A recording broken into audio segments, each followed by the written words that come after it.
भाऊ काय सांगणार, सलग 4 टर्म तुम्ही अचलपूरचा गड लागलेला आहे, असं काय झालं की बच्चू कडूंना पराभवाचा सामना करावा लागला? खरं तर जाती आणि धर्माचं फॅक्टर फार महत्त्वाचं ठरलं. दुसरं थोडा फरक आहे किंचित लाडकी बहिणीचा.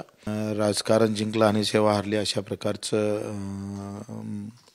पुऱ्या मतदारसंघात चित्र होतं. 4-5 गाव आणि परतवाडा अचलपूर शहरामध्ये लोक असं म्हणतात आम्ही तुम्हाला मतं मारले पण ते दिसत का नाही. पारदर्शकता शून्य आहे EVM मध्ये.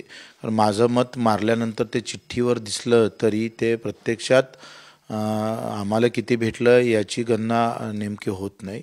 आणि मग बॅलेटवर पुरा जगातले सगळे देश जर बॅलेटवर मतदान घेते तर मग भाजपवाल्यांनी असं म्हणाले काय हरकत आहे का आम्ही सुद्धा बॅलेटवर घेऊ.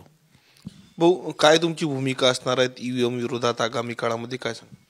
खरं तर आज आम्ही बैठक बोलावली आहे मतदारसंघातली आणि त्यामध्ये सगळे सेंटर वाईज 5 ते 6 दिवसात पूर्ण आमच्याकडे आकडेवारी येईल. तिथली काही ठिकाणी आम्ही प्रयोग पण करेल की ज्या भागात आपल्याला मतदान कमी भेटलं तिथं प्रत्यक्षात आपल्याला किती मतदान असू शकतं देऊ शकतं तसे प्रयोग करू आणि मग समोर जाऊ.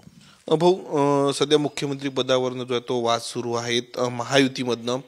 एकनाथ शिंदेचे समर्थक आमदार म्हणतात की एकनाथ शिंदे मुख्यमंत्री झाले पाहिजे, परंतु भाजपचे नेते जे आहेत ते रावसाहेब दानवे असे म्हणतात की एकनाथ शिंदेंना मुख्यमंत्री पदाबद्दल कुठलाही शब्द दिला नव्हता. सध्या सरकार स्थापन व्हायचं आहे, मुख्यमंत्री देखील निवडायचे.